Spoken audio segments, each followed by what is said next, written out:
Now it's hard to imagine, but we're actually stood on one of the most important archaeological sites in the city of Gloucester. You see, during the medieval period, this was the home of the Gloucester Carmelites, also known as the Whitefriars, and it was one of the most important religious communities in the city.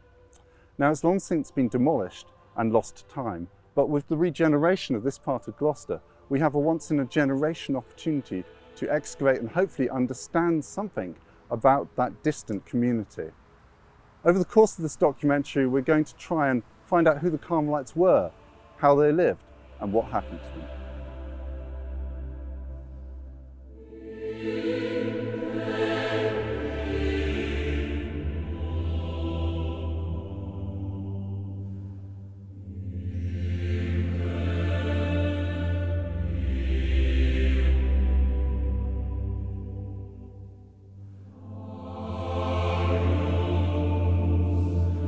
Gloucester has a rich and vibrant history, and it's a history that begins with the Romans, who established a fortress here in the 1st century AD.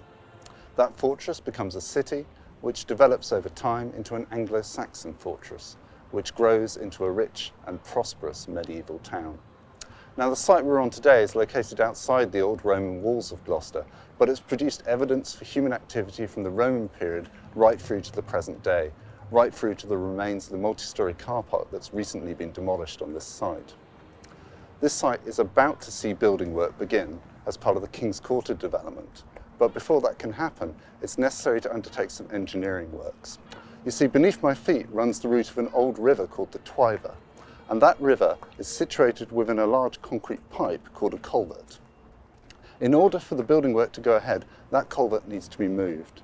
So we're going to have to excavate a large trench across the site from north to south. Now, that's fine, but as well as the Roman remains we know from this site, this is also the location of Gloucester's lost medieval friary, the Carmelite Whitefriars. For 300 years, the Carmelites were one of the most important religious communities in Gloucester, serving the community, living lives of charity and piety, until in the 17th century, their friary was demolished and they were lost to time.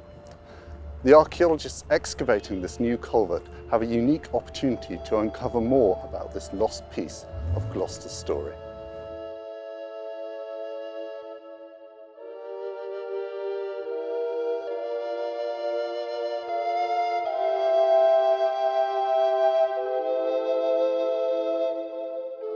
So we're in the northern part of the site where the archaeologists have been working for about a week. They found 2 human burials.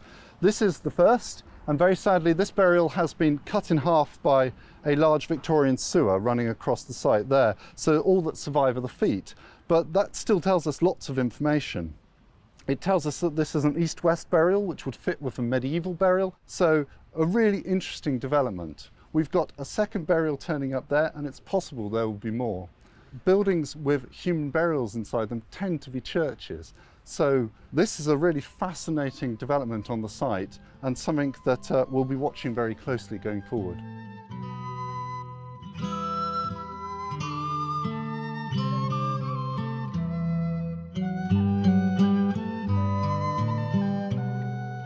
Now, religion was hugely important in medieval Gloucester.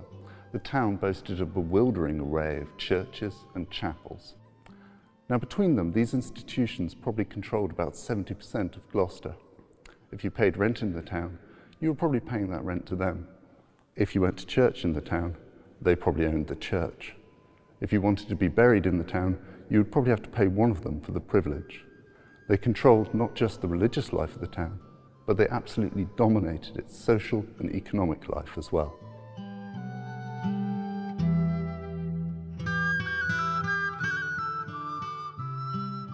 Phil, there's this old saying, as sure as God's in Gloucester. So how many monasteries and friaries did the town have? Well, there were 6 major religious communities in the city. There were 3 friaries, a couple of priories, an abbey, and these obviously grew up in the medieval period as part of the development of the city. And that's a lot, isn't it? That number of monasteries and friaries. It is quite a number. As far as friaries go, Gloucester is only one of 4 or 5 other places in the country that actually have 3 friaries. Many other towns and cities have 1 or 2, but 3 is very unusual.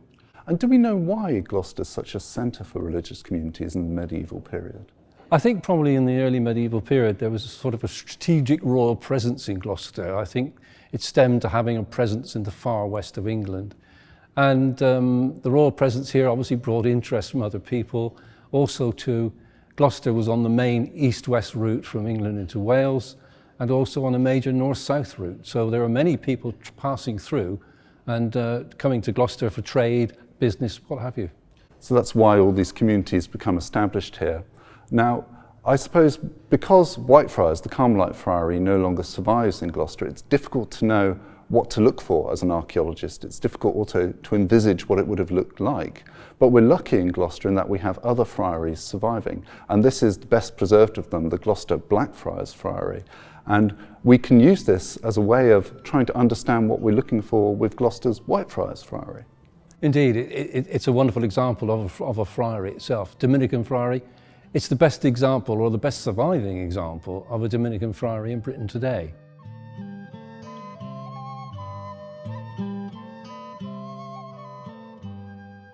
Firstly, the materials this friary is made out of and the size of the buildings give us a great idea of what Gloucester Whitefriars might have looked like.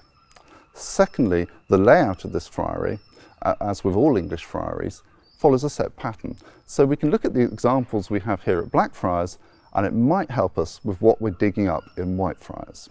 So I'm stood at the moment in the cloister at the very heart of the friary. This is a large courtyard, and on the northern side of that courtyard we have the church, which is aligned at an east-west angle. Then on the eastern side of the cloister we have a row of dormitories. And to the rear of those dormitories we have a building called the chapter house, which is effectively an important office and meeting room. Then on the southern side we have a long range of a refectory, which is basically a large dining room. And then on the least important side, on the western side of the cloisters, we have a large area of storage space extending behind me. So the important thing here is that if we can find the cloister of Gloucester Whitefriars, then we can work out the layout of the whole friary.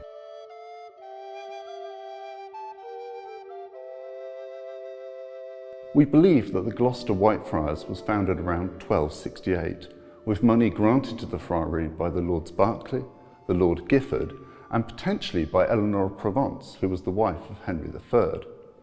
We know that there were about 30 friars in the community. We know that initially they had a chapel, and later on, a full church. But beyond this, we know very little. The historical sources for the friary are extraordinarily limited. So who were these friars? How did they live? And what role did they play in Gloucester?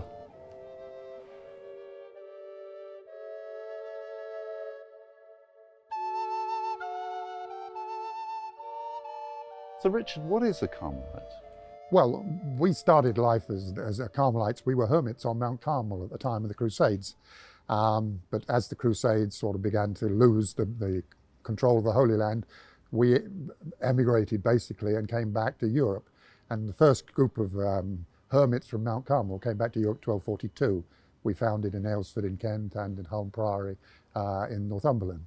And we then sort of blossomed from there. We started as hermits, but very quickly the bright lights of the cities and the need to get finance and also to get recruits. So we then began to put houses into the cities, in London first, then Cambridge, and then, you know, the major cities. And here in Gloucester, we came here in 1268. And what's the difference between a friar on the one hand and a monk on the other?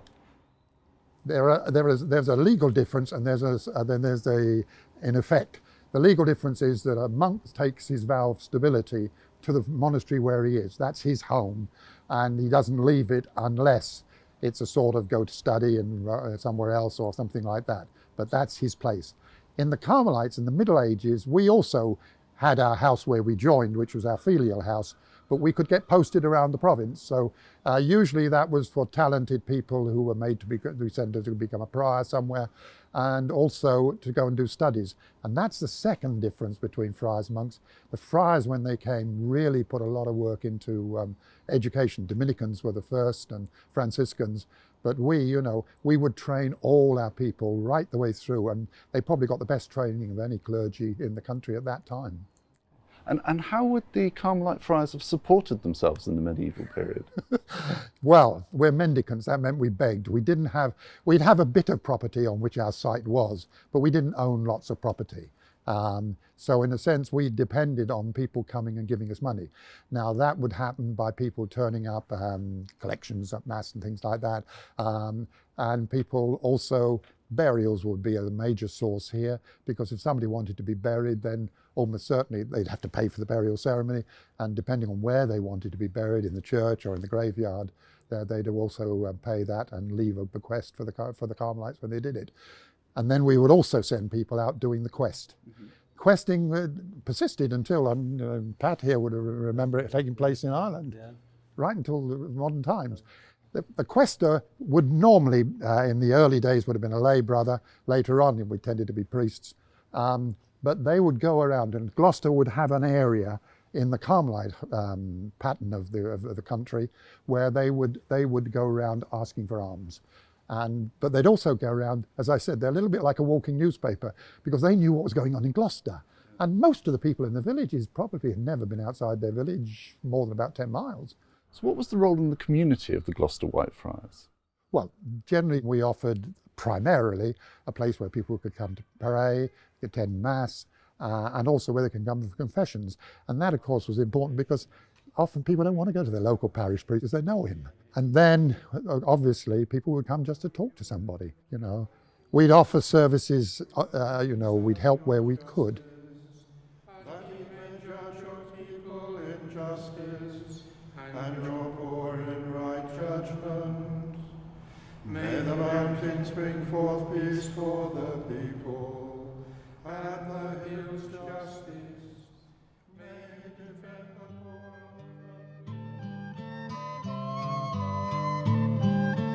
poor. So we've spoken previously about where in the friary human burials are likely to be found. And those locations are obviously in the cemetery, but also in the cloister or potentially below ground inside a church. Now, really excitingly, the archaeologists at the northern end of the site have found their 7th burial. And this one's really interesting. It's got very worn teeth, suggesting that it might be quite elderly. And also the burial is set into a surface of reused medieval floor tiles. Now, there are 3 different types they've recovered. Some are marked with an M, one is marked with an R, and the last one is marked with a Y. And the specialists I've spoken to think that these may have been used to spell the word Mary, or perhaps mercy. And these may give us an insight into what the floor of the church would have looked like. And it seems to me probable that these were removed to allow the burial to be set into the ground and then reused along the base of that burial. So these are potentially recovered from the floor of the church itself.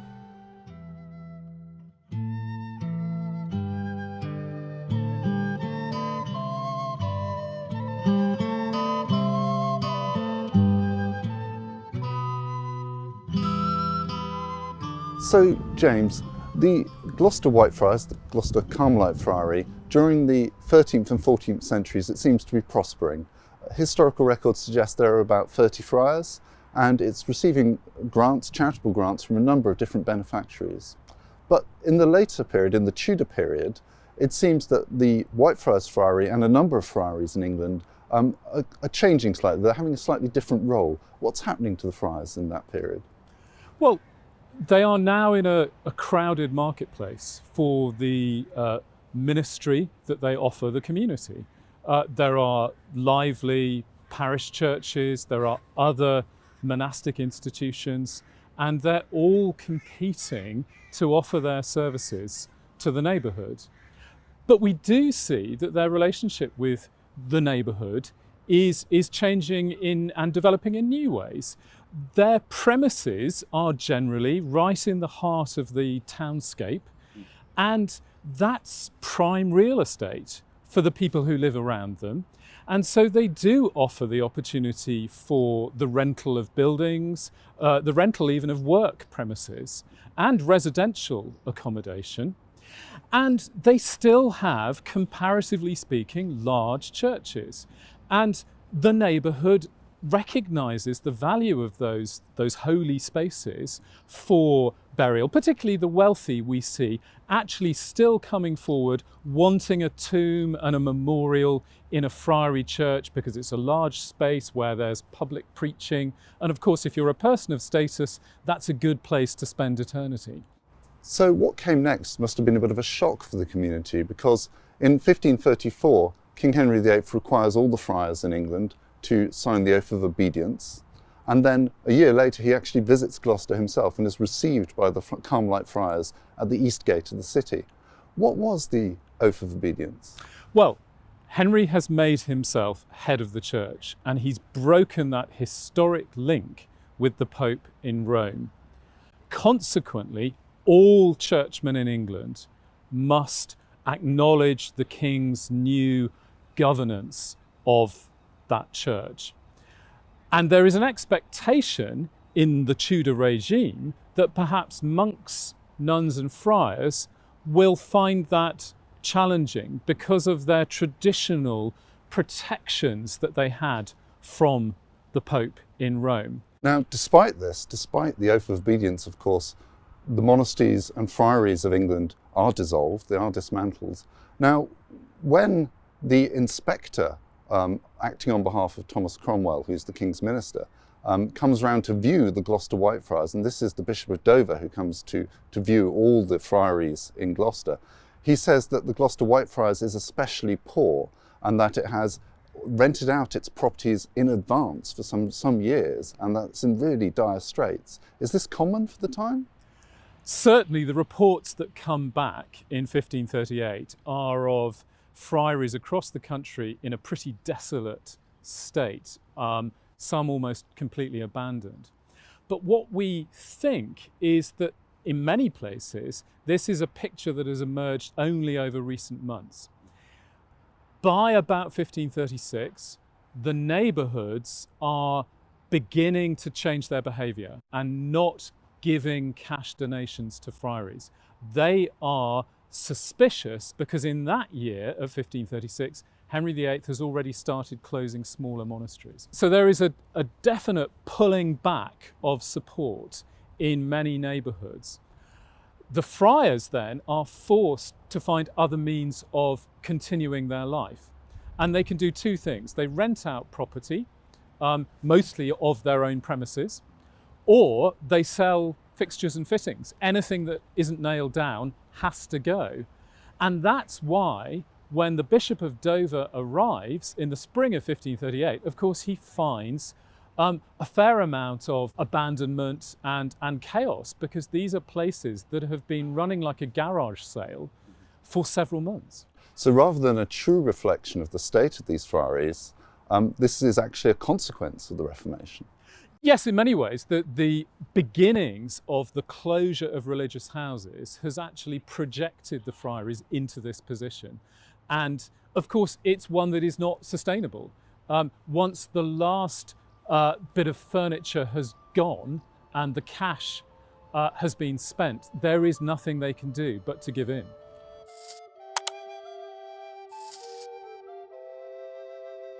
So Phil, the dissolution had a really terrible effect on the friars and monks in Gloucester. Most of the monks and friars themselves were either pensioned off or went off to become parish priests. But the actual properties, the friaries and the abbeys themselves, often ended up in private ownership.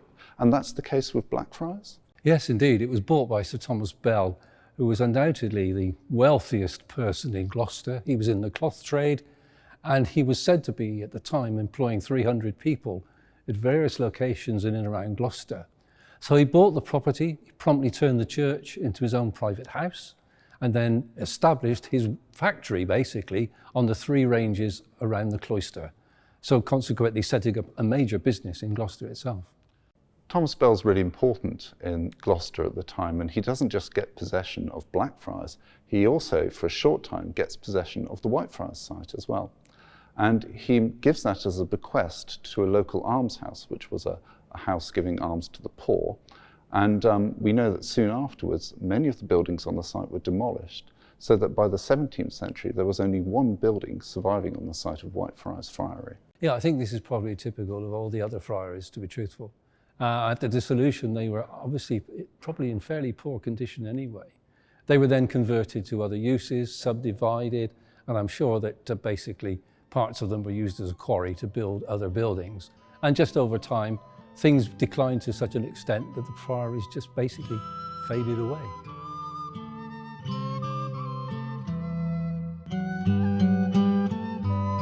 Now, the next big event in the history of Gloucester Whitefriars comes in 1643, during the turmoil of the English Civil War. Gloucester had a parliamentarian garrison who were besieged by a massive army led by Charles I. Now, the defenders of the city actually fortified the area around Whitefriars as part of the city's defences. We know that the one standing building on the site, which is referred to either as the Friars' Barn or the Founders' Lodgings, was actually surrounded by a defensive bank and ditch. Now, we don't know exactly what that building looked like, but it may well have been similar to this tithe barn at Lantony Priory. The important point is that it was made of both brick and stone, so it could stop a bullet and it could stop cannon fire. And we know that Whitefriars was the scene of vicious fighting between royalist and parliamentarian forces. I think it's certainly the case that those buildings still standing get caught up in the fighting, and there are good reasons for that. The buildings that still remained almost 100 years after their closure in most cases were the most spacious, and of course they lend themselves to military use. They have the space to contain a garrison, to contain artillery, and they are, for the most part, well built. And so they can withstand fighting and afford some defence to the force that's occupying them. The other reason that they are naturally caught up in the conflict is their location. They are standing in key parts of a townscape. So Whitefriars at Gloucester is in the southeast area of the city, on the approaches to the city. It's a natural strategic point for the defending garrison to occupy. I think there's a final reason, of course, that where monastic buildings had been converted into private residences, by their very nature, they are the residences of well-off gentry. And some of those well-off gentry were dyed-in-the-wool royalists, and so they were a legitimate military target as well. Certainly at Lantony, the owners were very profoundly royalist, and the parliamentarian garrison took delight in burning parts of this estate down prior to and after the siege. Yes, it's interesting here. They capture the owner, Scudamore, but even though he's in captivity, they still delight in destroying as far as they can his residence. Now, nothing of the similar case happens at Whitefriars, but we know that soon after the siege at Gloucester, the last remaining above ground structure, the Friars' Barn, is destroyed. And after that point, much of the site is just open meadow.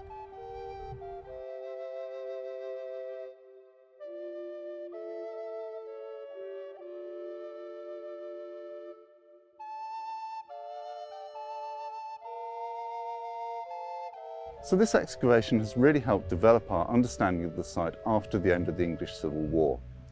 We know that the last building on the site, the Friars' Barn, was demolished in the 17th century, and then in the 200 years after that, the site was managed either as pasture or as waste ground. In the 1800s, the Corporation of Gloucester, basically the City Council, developed the site as a cattle market, and then later in the area was stood on as a cheese market. And they chose this location because it's near to the new railway station, so very good for transport. Ultimately, the cattle market was demolished in the 1950s, and the site was developed with a rather charmless multi-storey car park, the remains of which are right behind me here. And this is a really good example of how archaeological deposits build up, because below me here we have the remains of Whitefriars after its excavation by the archaeologists, and here we have the 1960s multi-storey car park, and in between we have 300 years of history.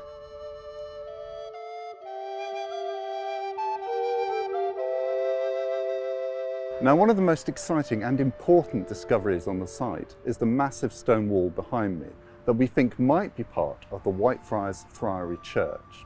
It's aligned east-west, It's about 1 metre wide, and it's constructed from sizable Cotswold limestone blocks, and it's got a number of really telling features. Firstly, the archaeologists have found 2 large projecting buttresses, and these would have been necessary to help support high walls, and they're typically found on the external walls of churches. So for example, the Blackfriars Church in Gloucester has buttresses just like this. So from here you get a really great idea of how wide these walls are and how massive they must have been, and importantly, how much they must have weighed. And the archaeologists have uncovered a really lovely detail while they've been excavating here. Hopefully you can see this arch. And this is a typical method in the medieval period for constructing foundations for supporting really big buildings. What they've done is they've excavated deeper on either side of this arch, and they will have put piles, wooden piles, driven into the earth and then built stone foundations off them. And then they've bridged between those piles with this arch structure here. And we find examples like that at Gloucester Greyfriars and at the Gloucester Blackfriars. It seems to be a very typical construction method in ecclesiastical buildings. This is essentially piling, and it's very similar to this 1960s pile from the old multi-storey car park you can see to my left, which is actually cutting through the old medieval walls. The results from this trench are really helpful in allowing us to interpret and understand the layout and alignment of the medieval friary, which can allow us to recreate it in 3D.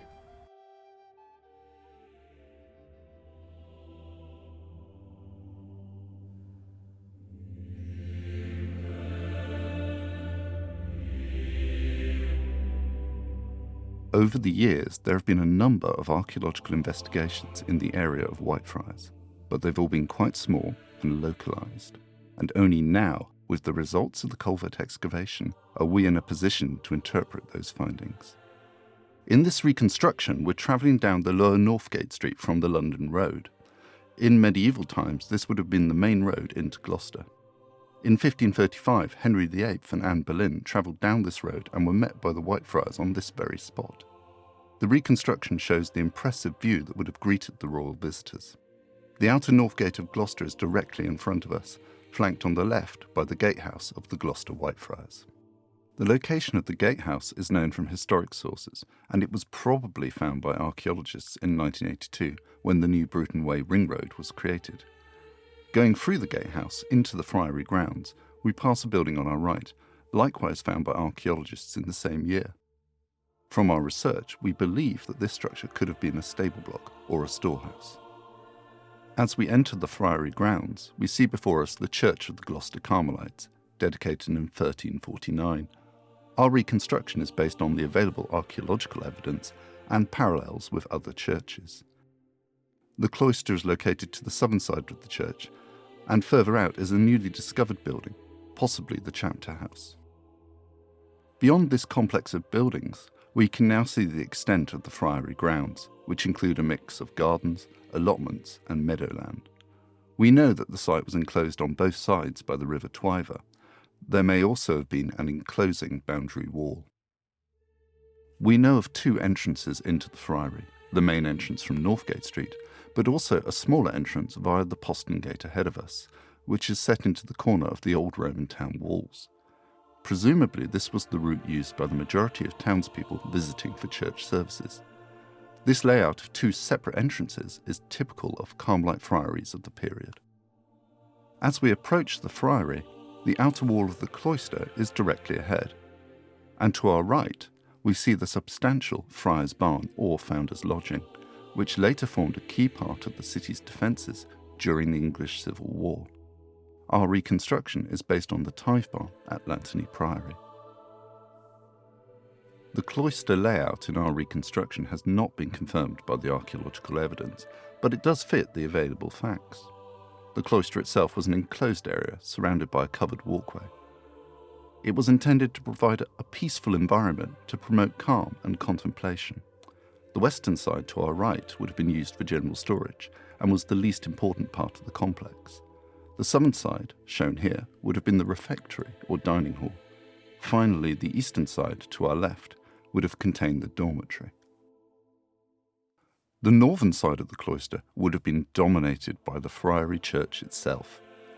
We're about to enter the church in the same way as the majority of people in medieval Gloucester, via its great western doors.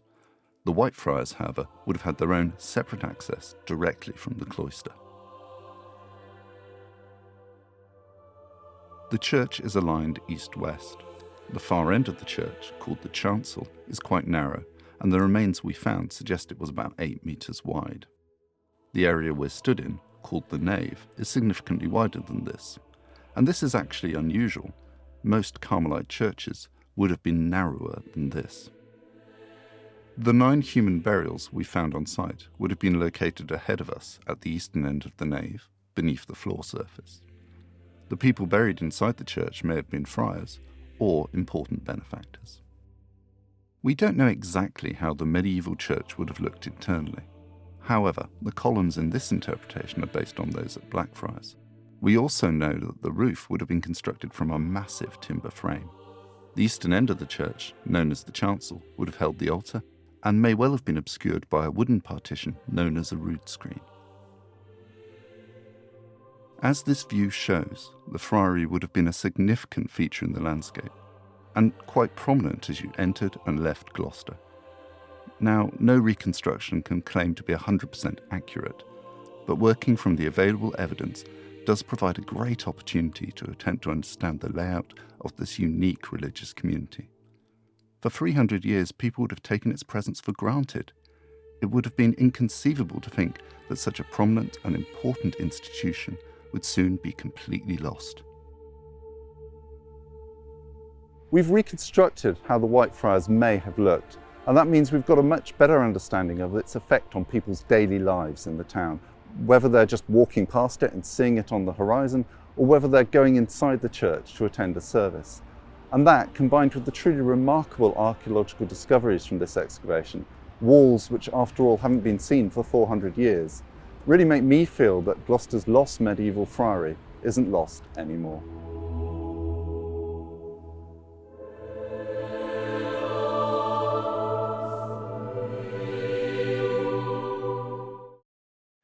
Thanks for watching this video on the History Hit YouTube channel. You can subscribe right here to make sure you don't miss any of our great films that are coming out.